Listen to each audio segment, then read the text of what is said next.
Blog Talk Radio. Welcome to Institute for Personal Development, where total consciousness is the new frontier. Kriya Yoga is the union of the individual with the divine. Join us as we explore the practices that initiate this process. Well, good morning and welcome to the Voice of Yoga. Let's talk consciousness. I am your hostess, Lisa Winton, and with me is Kenny Troy, also known as Swami Jayananda, founder of the Institute for Personal Development, located here in Hampton, New Hampshire. Good morning, Swami. Thank you for being here today. How are you?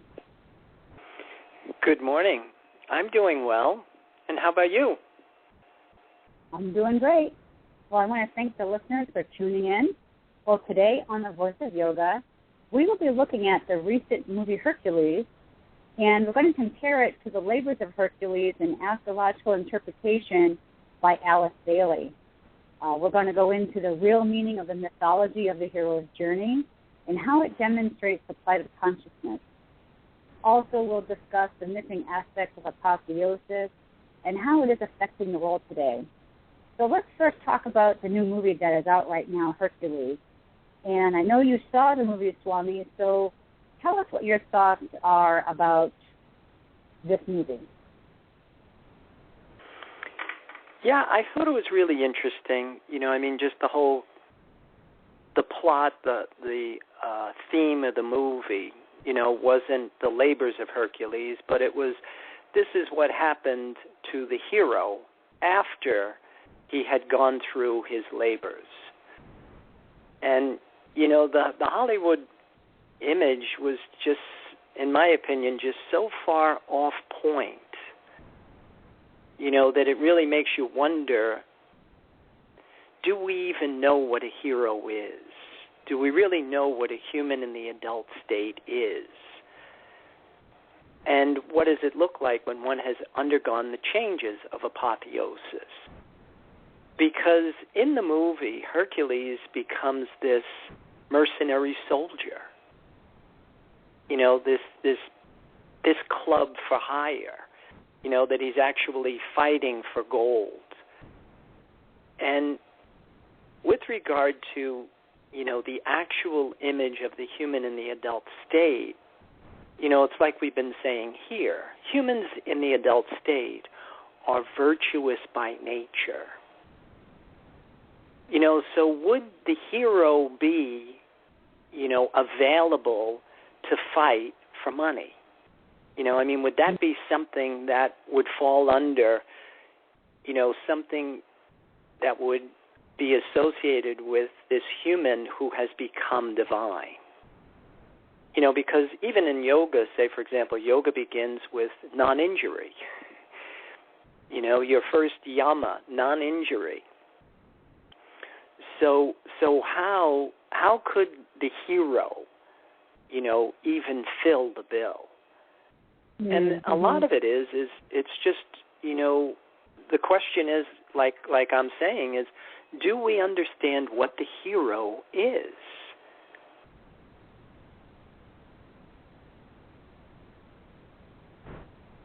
Well, the hero would be somebody who we all look up to, and the hero represents what we want to become.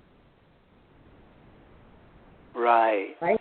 It should be good by virtue. But what we're recognizing is that Hollywood has set the bar so low, that we're looking at the human in the larvae state and we are elevating it to the position of the human in the adult state. Because in order to fix something, you first have to know how it works. And so without an understanding of just exactly what the hero is, because that's one of the things that I really like about Alice Bailey's book, the way that she displays the labors of Hercules in an astrological interpretation. Because it really, she points out that it is the plight of consciousness. Mm-hmm. This process of the individual becoming divine. And collectively, that's the part that's missing. And even say, for example, C.S. Lewis, who had said it in one of his works, that humanity is designed for peace, love, happiness, and goodness. But a big part of that design is God himself. It's this energy field that makes these qualities possible. And we break down because we're disconnected from this source of sustenance. But the way that we're going now is, we're trying to create or recreate an image in a way that it is so far below the standard that it was designed to be represented by. Why do you think Hollywood has taken the hero image and brought it so far below what it really should be? Well, I think, again, we're all doing the best we can with what we know. I don't think it's done by design. I don't think these are humans in the adult state that are trying to, bring the message down to the level of understanding for the masses. I just think that collectively this is where we are. It's like we don't understand the real meaning of mythology. We don't understand the real meaning of the hero's journey. We don't understand apotheosis. And so, mythology now is, it's just another form of fairy tale. It's another form of, and even fairy tale in its original format was a symbolic language. These were ways of explaining, the invisible forces, trying to give tangibility to things that are invisible and intangible. They were languages. And, this process in development has an evidence procedure. And it implies that, we have to undertake the responsibility to initiate this process. And these are the things that, you look around, you look at the world, and we don't have in place. Mm-hmm.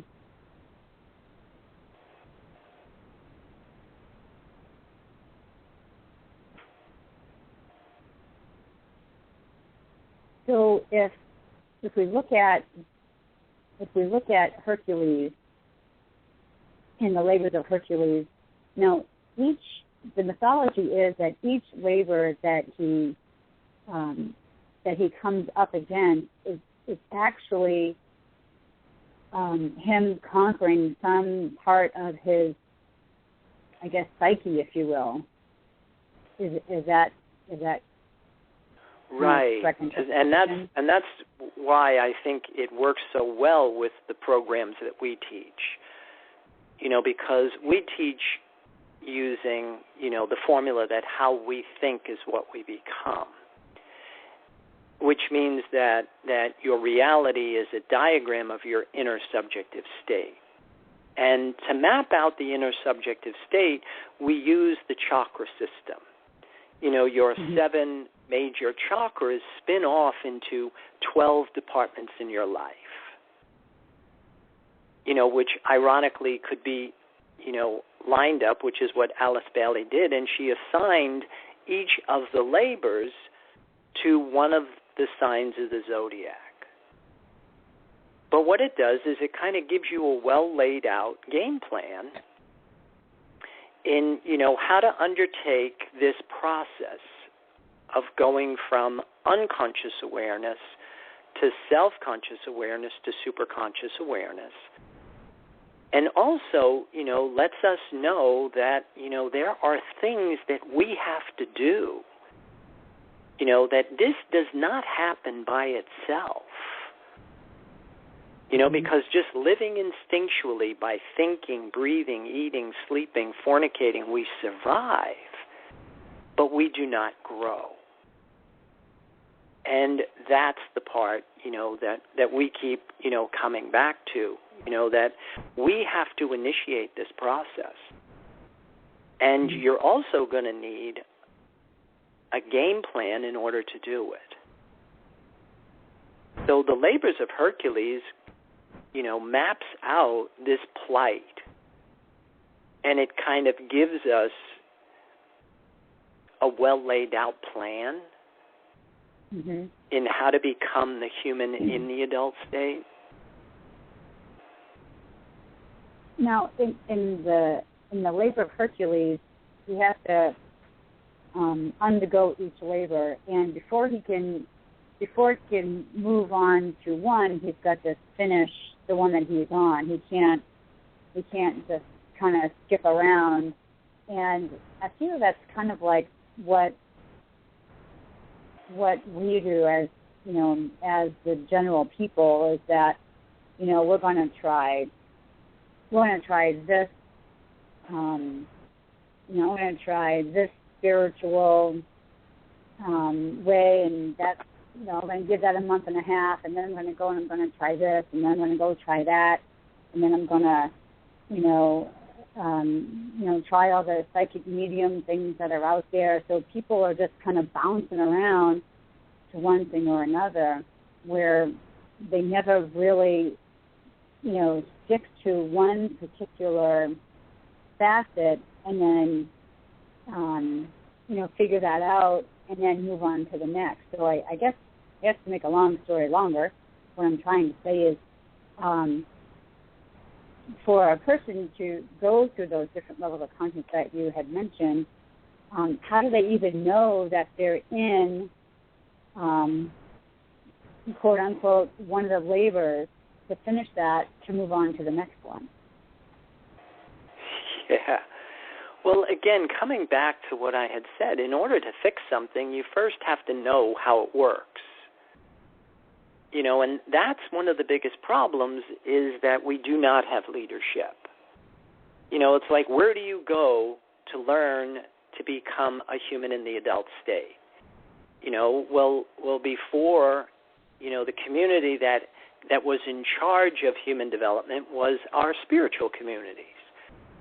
And, like we have been saying, this is the community that has failed so badly, because the institutions that have taken over our religions, are off point. The rituals, the ceremonies, the ordeals, the ascetic practices that were, at one time in place, marked out with points of passage and rites of passage, these are the things that are missing. And so without resurrecting this information, we're kind of left to our own devices. And, it's just like you're saying, we have a tendency to dabble. It's like, I'm going to try Tai Chi, or now I'm in the martial arts, and I do yoga, and now, I'm into Reiki, and now I'm into the latest church that just went up. It's like trying to dig a well. If your intention is that you want to get water, you just don't go out somewhere and just start digging a couple of feet, and if you don't find water, go to another spot, dig another couple of feet. And if you don't come up with water, dig another couple of feet. In order to dig a well, the first thing you might want to do, if you're an educated consumer, is you may want to douse the area. Find out where the water is, and then start digging. And you don't stop until you get water. And I think these are the things that, because our spiritual communities have failed so bad, and we don't understand the importance of the physics of spirituality, the changes that we have to employ in order to make the changes that we're trying to create, we're left to our own devices. And because we don't know how it works, because again, we've got these false images of what we think it is to be spiritual. And we're trying to make sense out of it. Mm-hmm. So you were saying earlier that, we can't even start the labor, so to speak, if we don't know there's a problem that needs to be fixed. So, right. So how does a person know? How can we tell somebody? Listen. There's a problem when. So. Right. So sort of clunking people on the head, to get them to realize that. How can people consciously figure out that, okay, I'm in a problem right now, and I need to change. I need to work on my own labors, and be like Hercules and get through them. Well, how would they look into their lives to know that this is a problem? Well, I'm going to give you the answer to that question right now.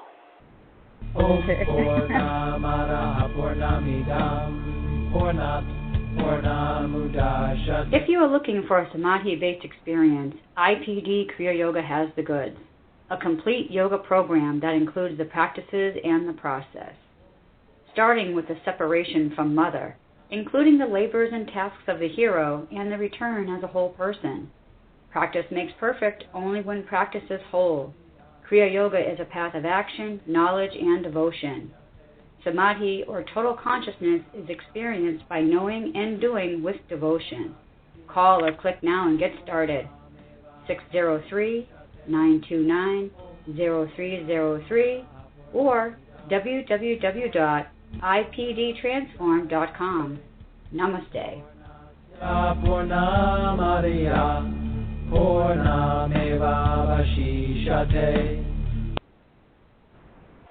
Well, welcome back. For those of you just joining us, you're listening to The Voice of Yoga, and we are talking consciousness. See, Swami, before you answered my question, that was really slick, by the way. That was really good. So that's the solution to help them once they realize they have a problem. Well, how do they know if they have a problem? And some people are walking around and they think that they're spiritual beings and that they're on the road to God's place. Well, how do they know? How can they come to the realization that, hey, you know what?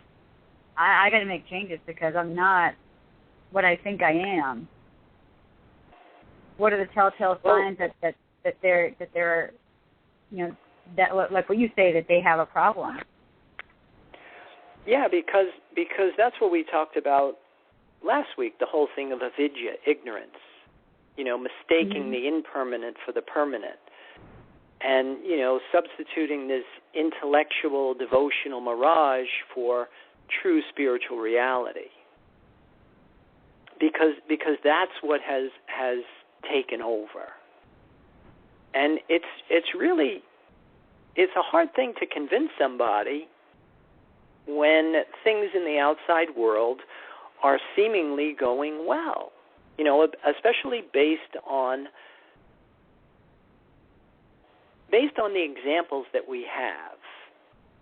That if you are doing well materially in the physical world, then chances are that you are esteemed as being successful. But it's not until that fails, which for the most part at some point, the outside world is going to fail us. And it's kind of like, it's the depression that artists go through. That an artist takes perfect divine vision and it puts it into form and it comes up short. It's never good enough. And you can, at some point, you're going to be in some sort of crisis. And when that happens, hopefully you'll have enough foresight, you'll have enough direction to turn to something that will be there for you. You know, that's one of the things that, you know, we're constantly trying to teach people is the benefit of internal support. You know, how to use what you really do need as a symbol to produce the feeling in your body that you're okay. Because we do not come in with the patterning. We do not come in with that programming. And being in denial of your pattern does not offer you a solution to that.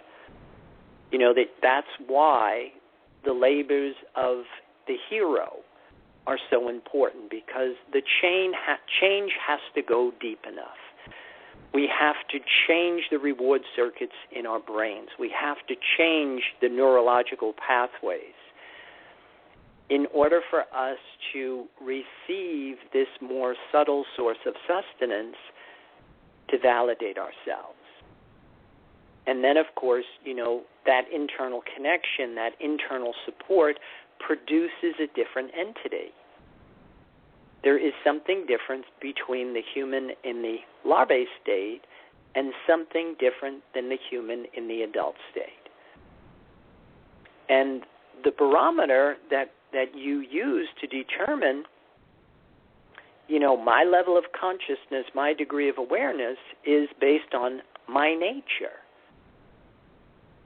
You know, because humans in the adult state are virtuous by nature. You know, that you display these attributes. It's not something that you're trying to do. It's not behavior that you are struggling with. Mm-hmm.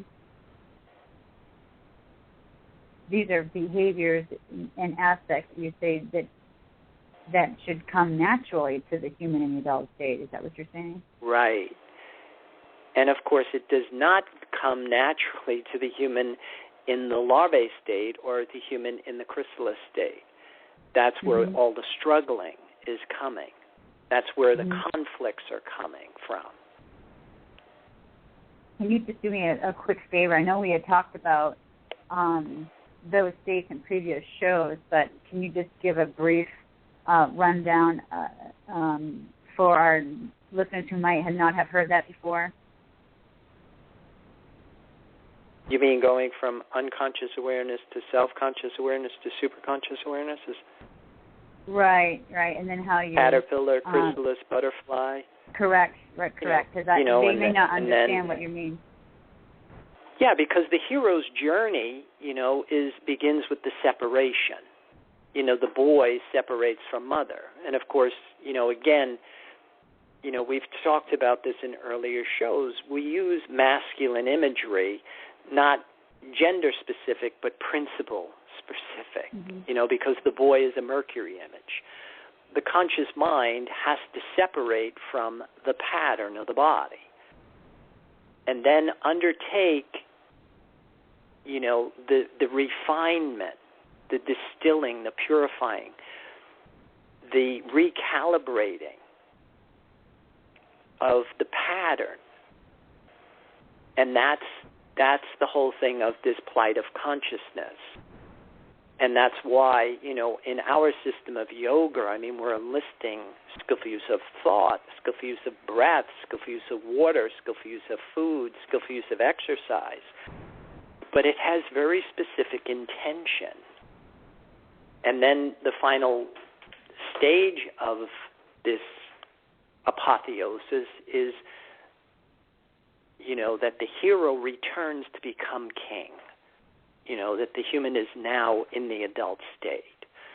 And that parallels the metamorphosis of a butterfly. You know, caterpillar goes into a chrysalis and then emerges as a butterfly. Does that help? Or? No, it definitely does help. I just want to make sure that some other listeners out there that may not have heard that before, I want to have them benefit from that explanation. So thank you for that. Now, here's a question I have for you.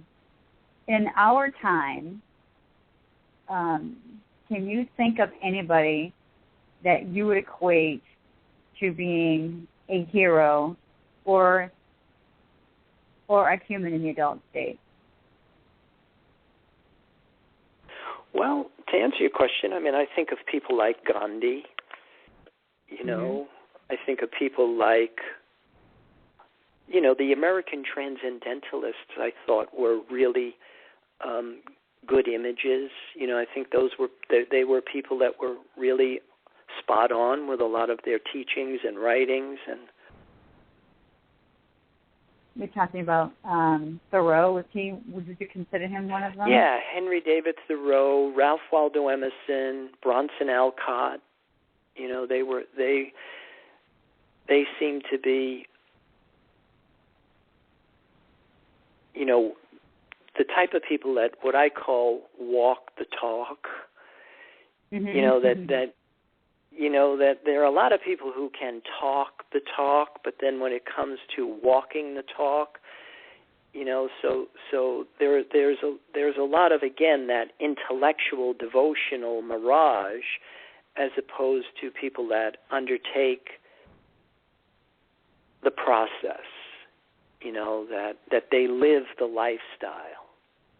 You know, because we really have to master the appetites of the body in order to have attention for this thing called spirit, in order to be able to sustain yourself on something that's invisible and intangible.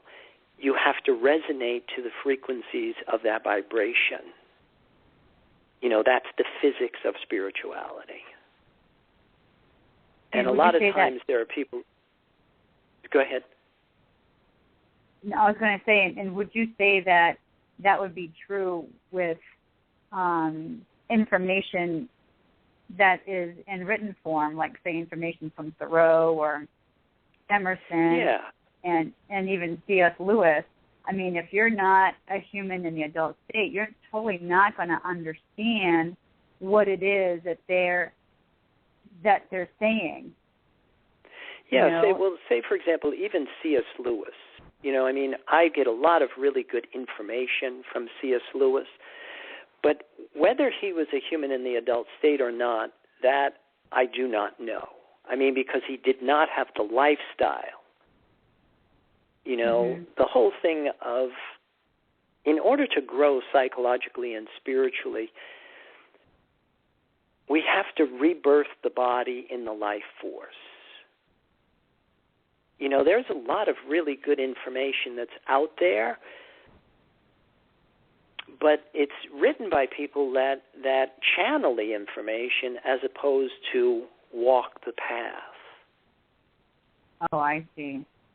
You know what I'm saying? So when you ask me, you know, about, you know, these heroes, these images, you know, in, you know, more recent times, you know, because someone like C.S. was, you know, he smoked and he drank, you know, so again, coming back to the whole apotheosis, you have to purify the body in order to get this image in it. Does that help? Or no, yes, it does. It does help. Well, that was a great program today. So I think we have a lot of work to do for all of us to become humans in the adult state and become heroes. So, and I know you definitely have a practice and a procedure and a program to help us all with that. So in closing, I'd like to invite our listeners out there to visit the website, follow Swami on Pinterest and Twitter and Facebook. Keep those comments and questions and curiosities coming because he does enjoy hearing from you. But be sure to tune in our program next week. We're going to delve into the mysteries of depression and how Kriya Yoga can assist with that. Any final thoughts about our discussion today or on our show next week, Swami? No, I'd just like to invite people to join our spiritual advance, and I'll wish everybody a good day and a namaste. Perfect. Well, thank you for listening to our program, The Voice of Yoga. This is Lisa Winton with Swami Jayananda signing off. Have a wonderful Kriya Yoga kind of day. Namaste.